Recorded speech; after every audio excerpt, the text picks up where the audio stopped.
একটি মাতৃগর্ভে যমজ দুই শিশুর মধ্যে কথা হচ্ছে।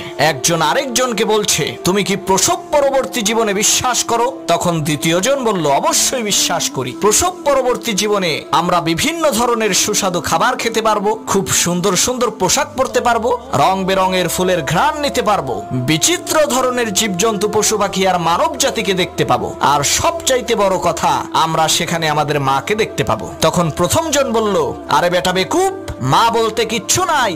মা যদি থাকতো তাহলে তাকে আমরা দেখতে পাই না কেন? তখন দ্বিতীয়জন বলল, আরে ভাই, আমাদের মা আমাদেরকে চারপাশ থেকে ঘিরে আছে, প্রসব পরবর্তী জীবনেই তাকে আমরা দেখতে পাবো। তখন প্রথমজন বলল, বেটা, যদি সত্যিই প্রসব পরবর্তী জীবন থাকতো তাহলে সেই জীবন থেকে এই জীবনে কেউ ফিরে আসে না কেন?